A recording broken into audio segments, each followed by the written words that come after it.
Welcome back to the Pretty Serious Bike Racing Podcast. I'm Dane Cash. It's late August, and that means we get to be pretty serious about a bunch of different races going on at once. I know people have strong opinions about this, but I love to be able to talk about the Vuelta, the Tour of Scandinavia, the Renui Tour. There's all kinds of things to be pretty serious about today on this show. And as ever, I can't wait to talk about all of those things with my co-host, bike racing analyst extraordinaire, Cosmo Catalano. Cosmo, it's good to see you. Good to see you too, Dane. And we are joined this week by Ruth Edwards, racing star, gravel and mountain bike star at the moment, former road star. Ruth, how are you? Doing well, thank you. All right, well, we're here to talk about road racing. I hope that's okay with you. I mean, I know you're all into the gravel now, but perfect. Yeah, great.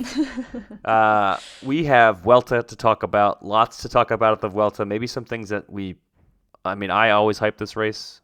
I love to talk about the Vuelta. I love to talk about how exciting it is.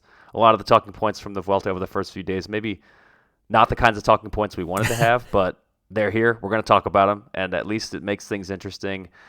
Tour of Scandinavia also happened. The Renui Tour, it's a World Tour race. You may have heard of it by other names, but it did have some pretty big name winners, so we'll at least touch on that a little bit.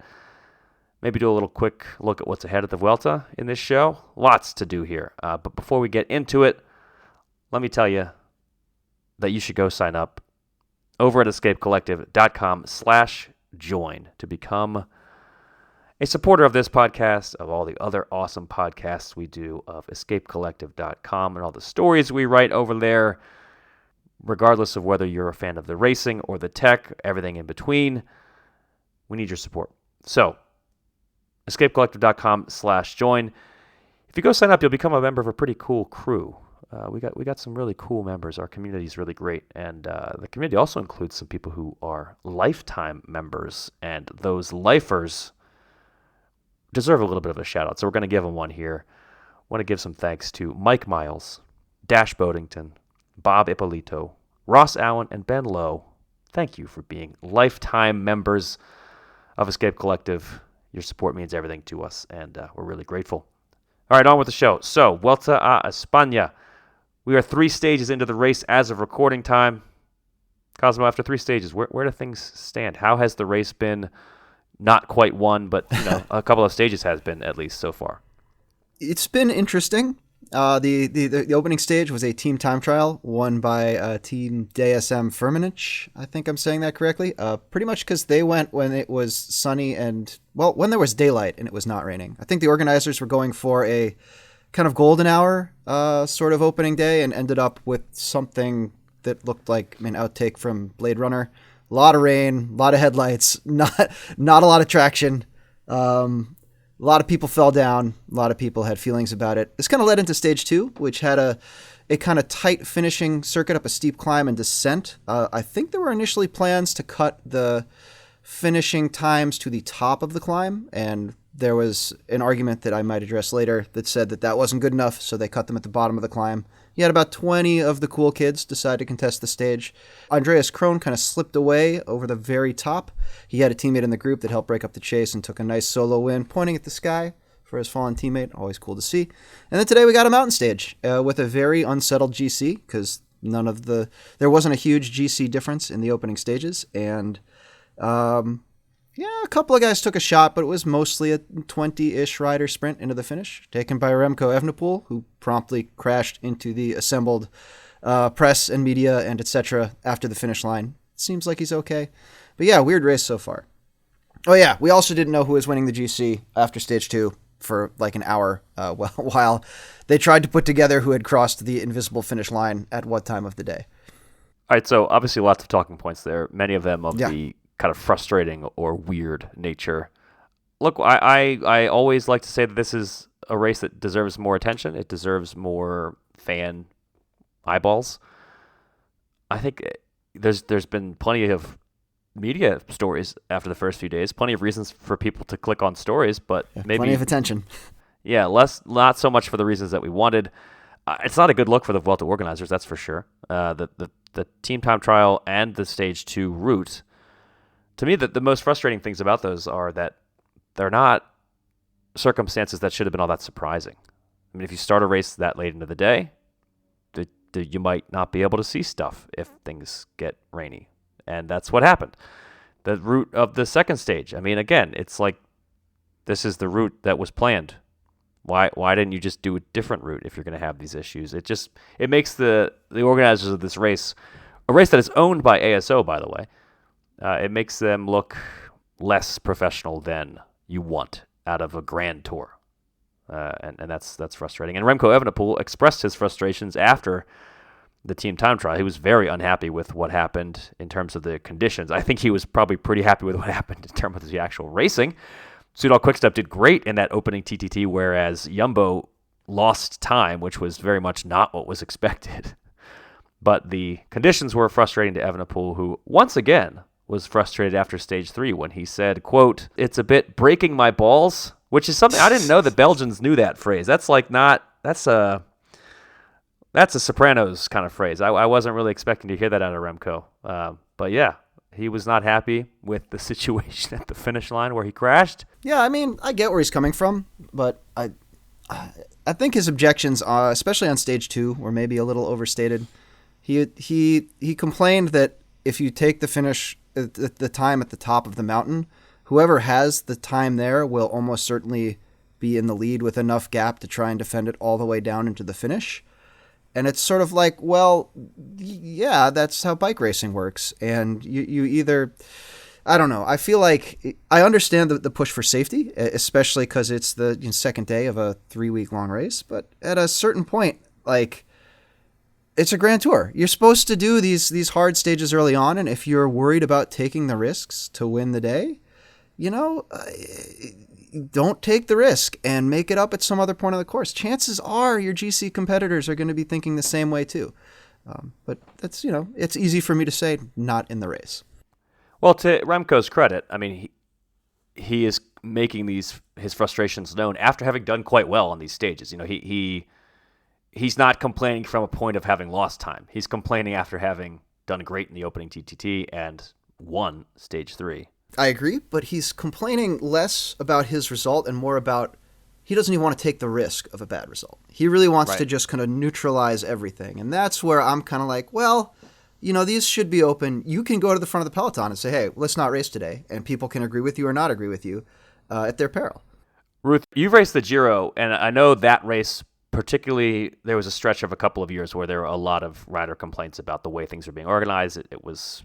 Sometimes there have been issues, and other races too, I'm sure, that I don't know about, where you've had less than ideal organizational conditions. Does that kind of get into your head as a racer? How do you kind of react to that if you're in the peloton trying to win your race while also maybe thinking about those things? I think it's just really frustrating for everybody. I think maybe the people that have more media or are most winning seem to be a bit louder sometimes, but it's definitely frustrating for everybody that's in the peloton because nobody wants to be winning in unsafe conditions. And at the end of the day, you're all asking us to race our bikes. So we're not going to just probably stop on our own. That only happens when there's enough of the biggest riders in the peloton that are like, this is what's happening, which I think in my career maybe only happened once or twice when I can remember Bronzini and Ina Teutenberg just being like, okay, which one of us is going to win? We're neutral now. This is stupid. Yeah, so it definitely happens, and it's frustrating that it happens, especially because we're supposed to have kind of all these organizations in place to take care of us. And while it's happening in the middle of a race, you're like, well, what are we supposed to do about this right now? And especially right after a race too, emotions are really high. So, it's hard not to just come out with maybe stuff you don't exactly always mean, but just gut reaction as well. Have you ever done a TT or a team time trial in the rain, in the dark? Because that, to me, looked particularly sketch. No, and that was really bad. To me, I was kind of if it wasn't raining, would it have even been okay? Or was the fact that it was raining what made it bad? And I'm kind of if it's that late, then it's probably was never really going to be okay. And they should have gotten their gravel bikes for this, right? I don't think there's a road width limitation on UCI tires, and I mean I think some 40s would have been perfect for those conditions. There was minutes out there for the team that could actually steer at a speed of faster than 15 miles an hour. The second stage, the safety concerns aside, the win was I think, a big story for the Lotto Destiny team. Andreas Kron paying tribute to his teammate Tilde Decker, who died only a few days ago in a training crash.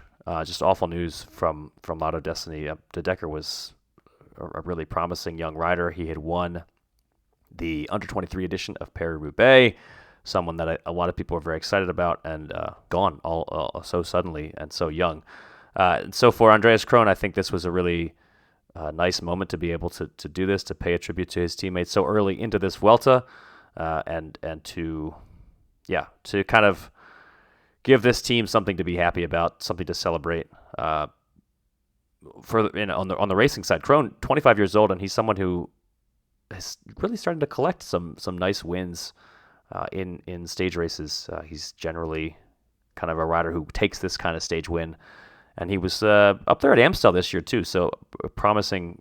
Maybe 25 isn't so young anymore in the grand scheme of things in cycling these days when we have so many Grand Tour contenders in their early 20s. But still, I think Kron is a rider that Lotto, a team that really needs good news. Obviously, they had this horrible news about De Decker.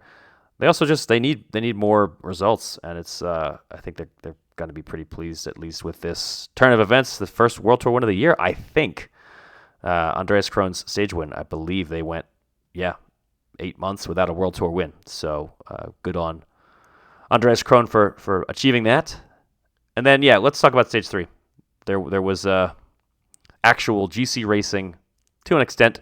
Uphill GC prologue. Yeah.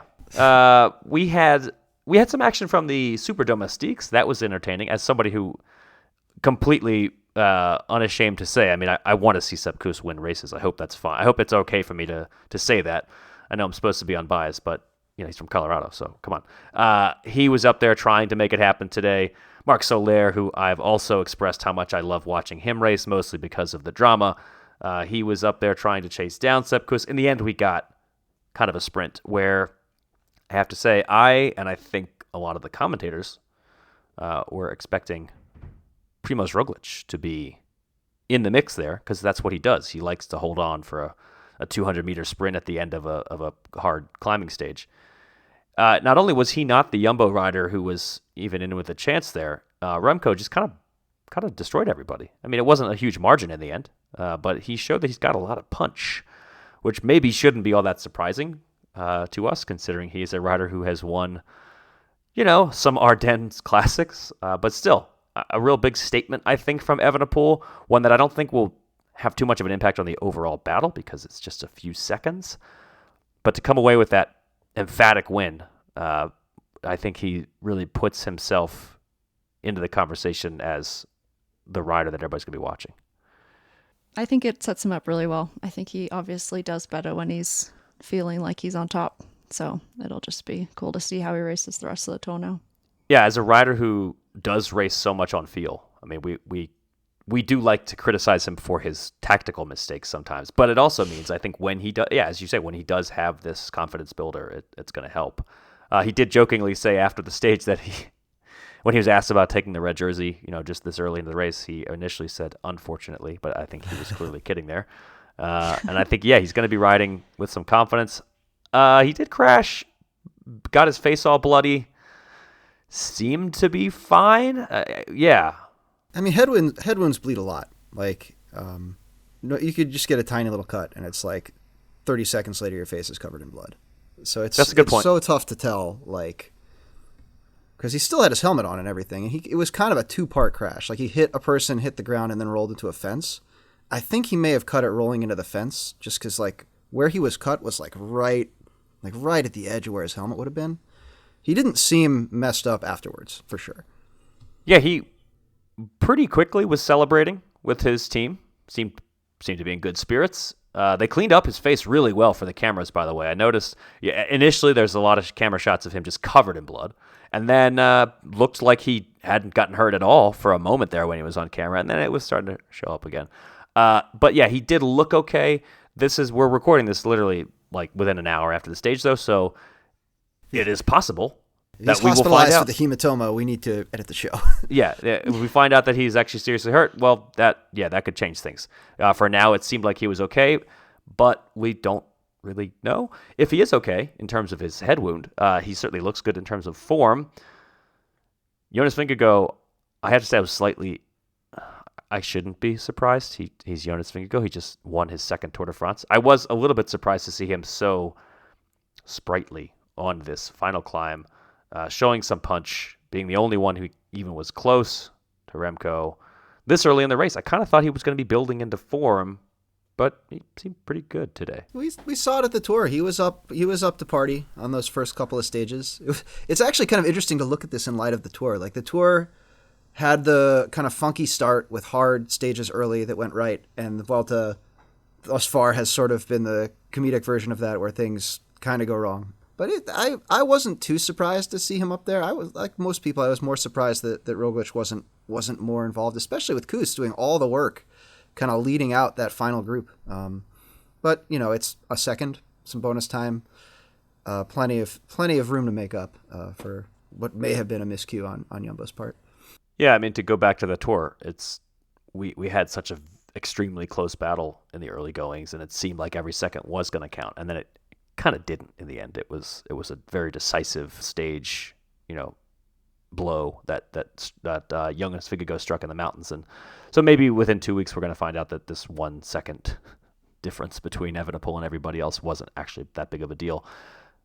I did want to point out that DSM had a strong showing as a team that actually seemed to be interested in the GC, which we don't often see lately with Romain Bardet. But hey, good for them for trying. They set the pace for a while. Like 23K from the line. Yeah, from a ways out. I was like, did you guys forget it rained during the TTT? I don't really know. You didn't win this on power. I have to think they felt like Romain Bardet was in really good form. He tried a little move, didn't really get that far off the front, and ultimately lost some time on the day.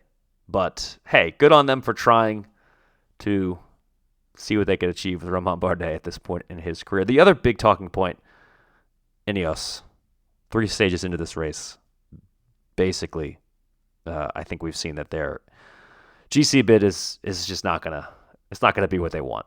Geraint Thomas finished pretty far down on the Arinsal ski station finish on stage 3. What was he? 47 seconds back, right behind Egan Bernal. So Bernal actually finished just ahead of Geraint Thomas. And if you were expecting the rider who was so close to winning the Giro to be up there at the Vuelta, I think you are unfortunately disappointed with today's result.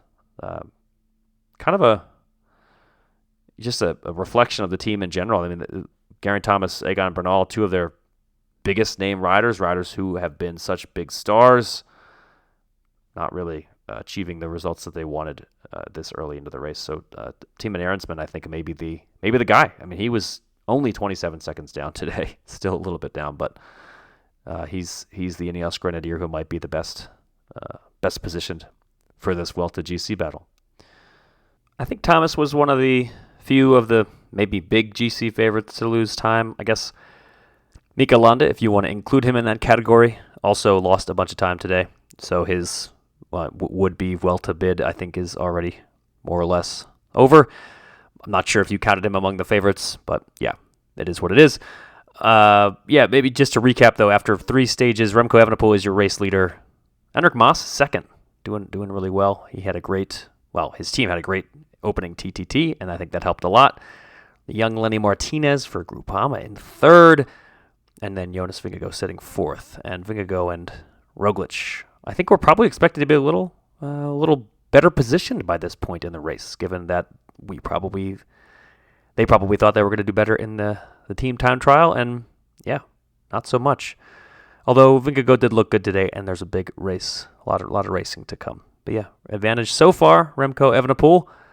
Also, UAE had a nice showing today with Ayuso, Marc Soler, Jay Vine, Joao Almeida. I mean, that whole team clearly has designs for this overall battle. It's not just Jumbo versus Remco, and I think UAE is the big team to watch there. They do have the numbers to try to control the race too, so that's a storyline to follow. Okay, last talking point from the Vuelta is what's coming up at the race. What is the Vuelta Peloton going to be doing in between now and our next pretty serious show? As usual at the Vuelta, lots of climbing, whether that's uncategorized climbs, little hills, punchier climbs, big mountains, whatever. They're all over the place in the first stretch of racing at the Vuelta, the first quote-unquote week. And, we've been talking about this for the past several days, how this Vuelta really doesn't ease into things. They jump right into it. I mean, obviously they've had 2 stages so far that have had GC implications, the Triple T and the mountain stage on stage 3, and there's going to be more action coming up. So stages 4 and 5 maybe sprint days. There are some climbs in the back end of both stages, but they end with relatively fast finisher, friendly finales.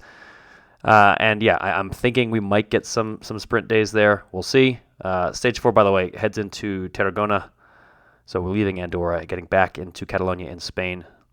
And as you'll know if you read my cultural notebook, Tarragona, a former Roman colony, you can read all about that and more. That's so much more if you have a lot of time. Make sure you've saved a little bit of time to read it, because I really didn't. I didn't hold back. I really maybe could have made it shorter, but I chose not to. And so if you want all that kind of information, Rome, Carthage, Middle Ages, all that good stuff, head over to escapecollective.com. Read the cultural notebook. Yeah, Tarragona stage 4, and stage 5 again possibly a sprinter's day with some hills thrown in, and then stage 6, the GC riders are going to come to the fore again as they climb up a Category 1 climb with 7-point-something% gradient. That's going to be a day that I think we're going to see again, maybe something similar to today. I don't think we're going to see an all-out battle, but more of the pressure being applied by the teams that are interested, and possibly more of the Geraint Thomas style situations where maybe not a lot of riders gaining a bunch of time, but some riders might be losing it. Stage 7 is an actual, real, flat final hour of racing that should be a sprint day. Not a whole lot of those at the Vuelta, but I think we're going to see that on stage 7. And then stage 8 is more of a traditional Vuelta stage where there's some punchy climbs. There's a Cat 1 with an 11-point-something% gradient inside the final few kilometers, although the race doesn't end there, but that could be a nice springboard for an attack. Yeah, could be interesting to say the least. Stage 9, finally the last day before the first rest day, and I think they're going to be looking forward to it after this stage, because there is a Category 2 climb to close things out, and just a very steep finale. So it could be another stage where we see yet again some GC action. None of these are really huge GC days, but with the gradients on offer, I think it's just going to be hard for riders to finish on the same time. So by the time we arrive at the first rest day, we should have more of an idea of how this race is going to shake out in the GC department.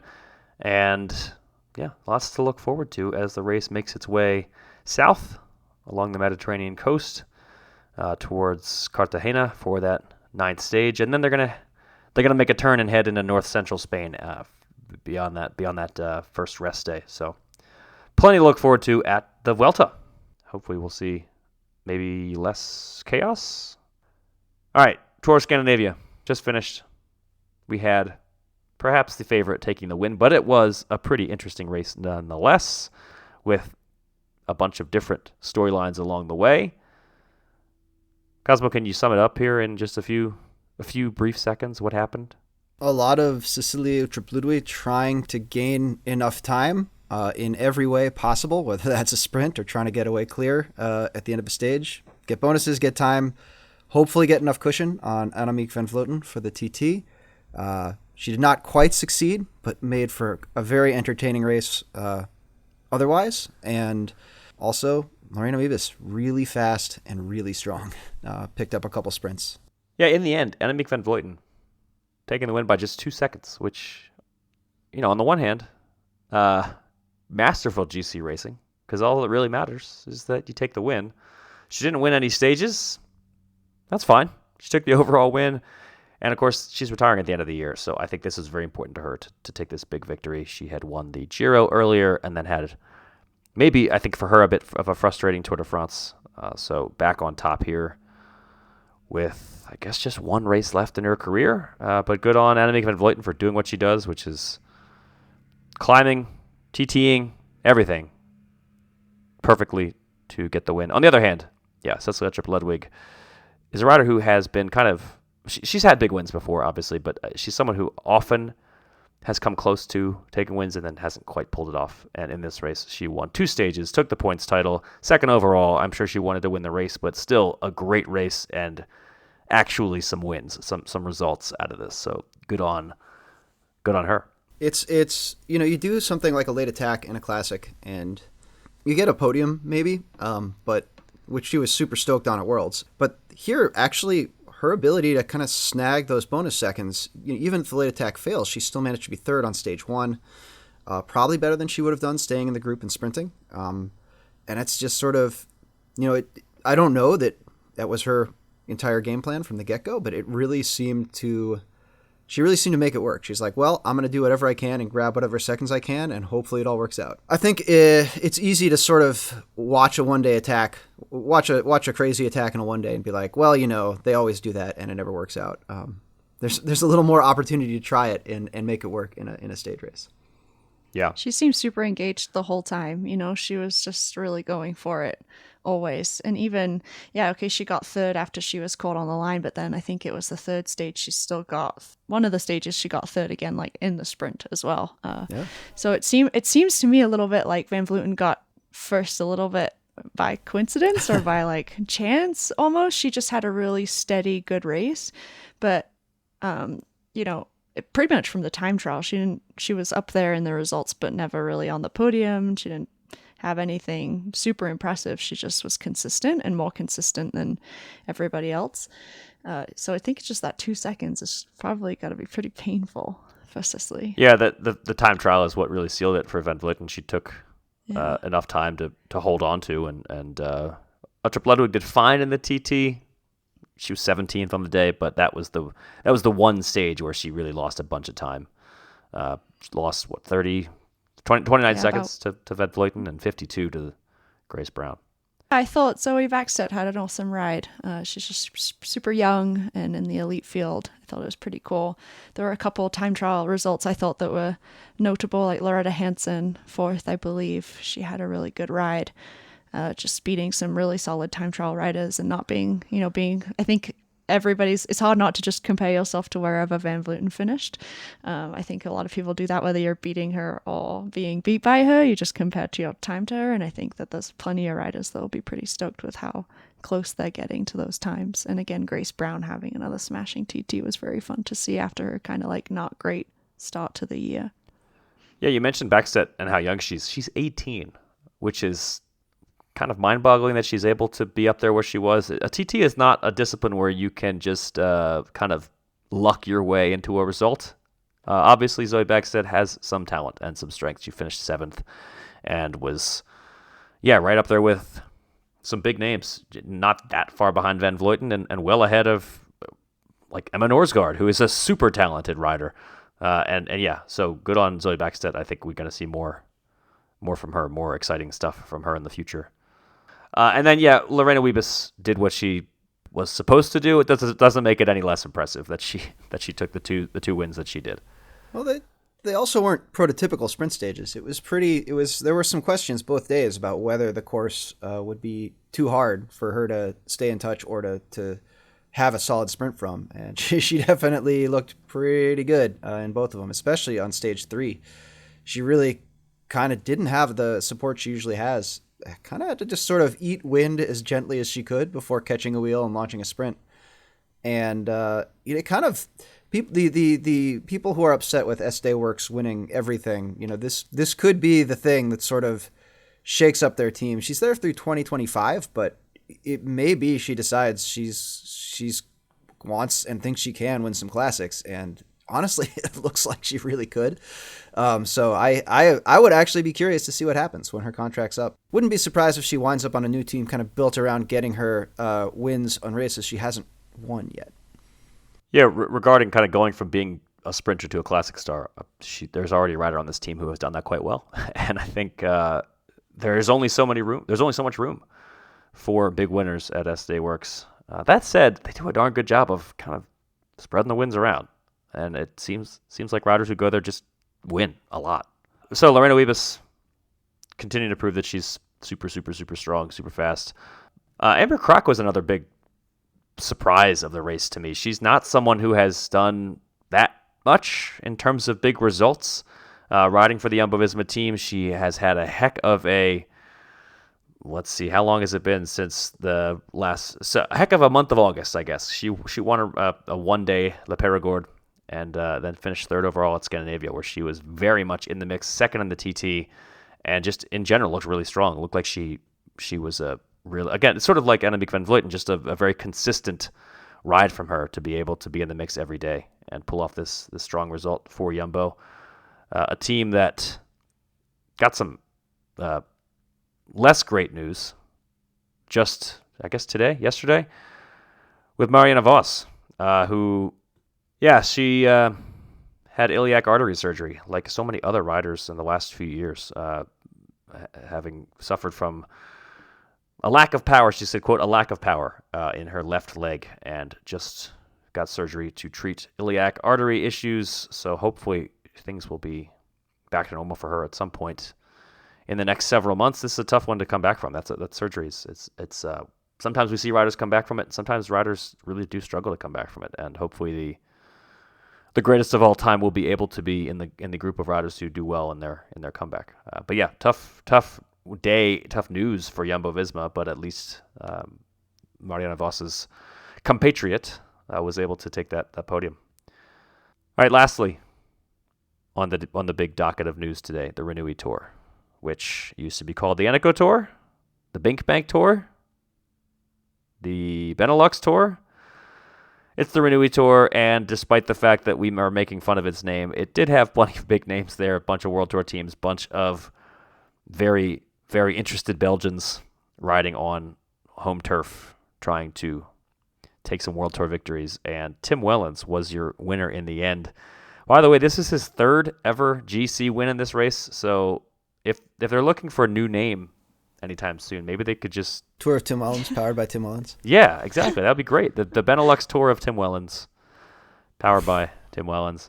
Once again, taking the overall win. I feel like, Cosmo, we were talking about Tim Wellens winning the Eneco Tour like back in the day when we were first doing our first podcasts. He won back-to-back. And then he kind of...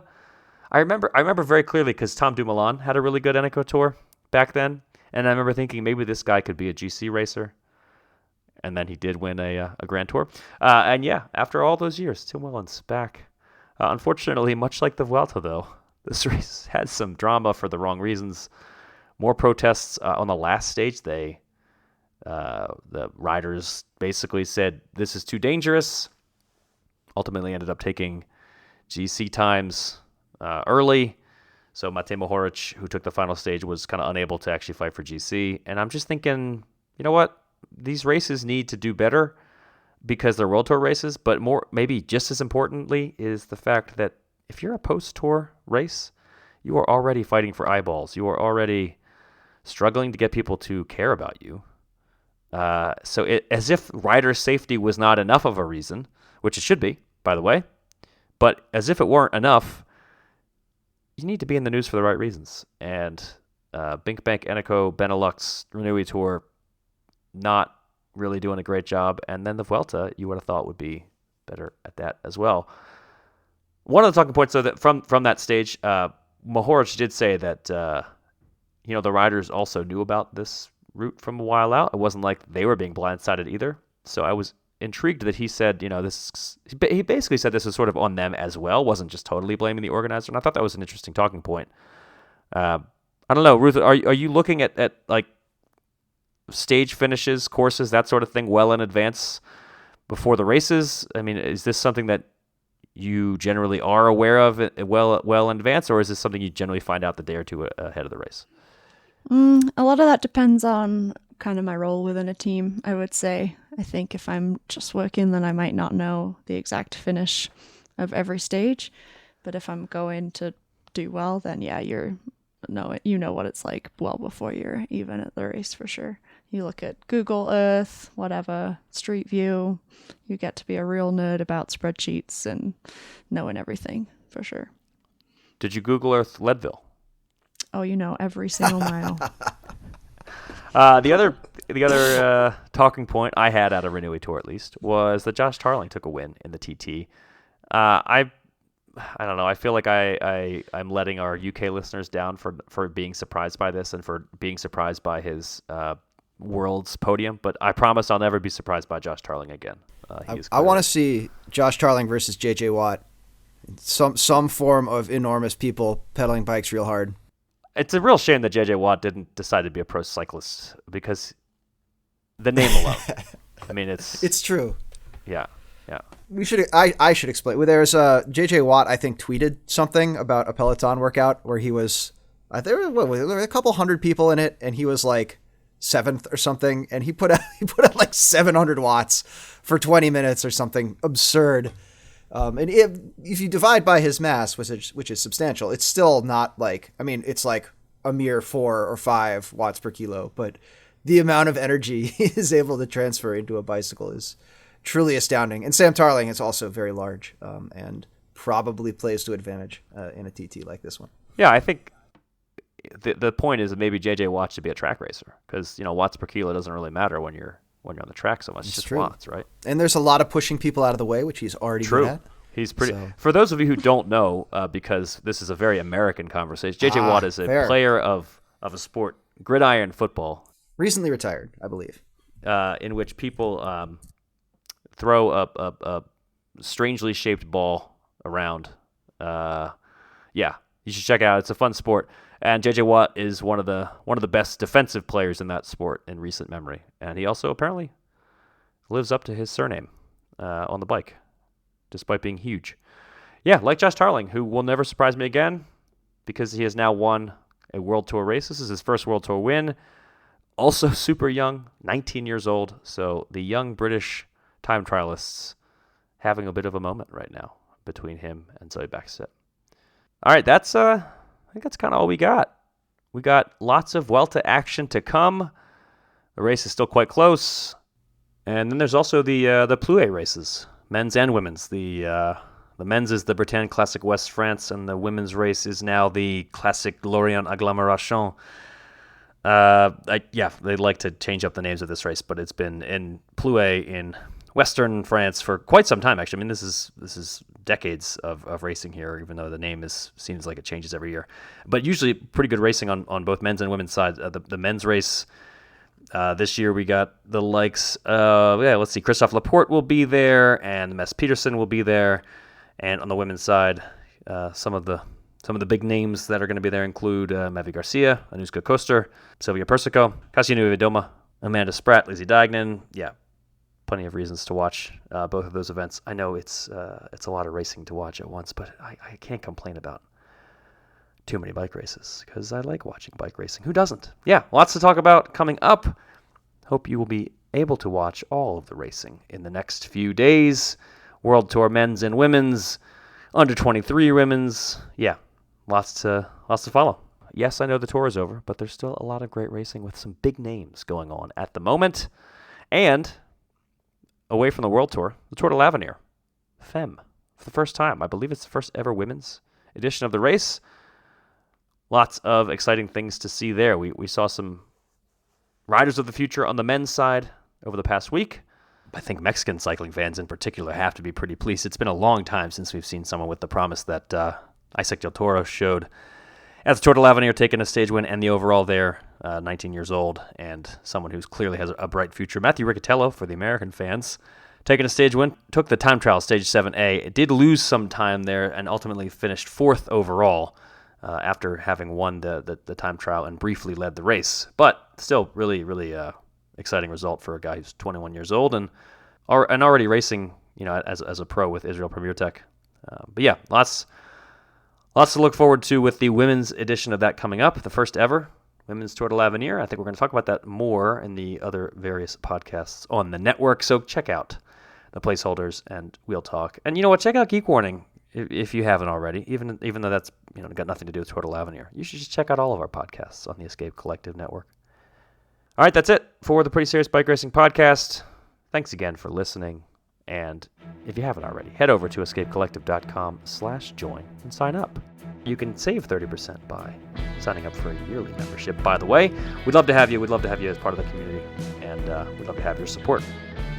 Cosmo, Ruth, good talking to you. See you next time.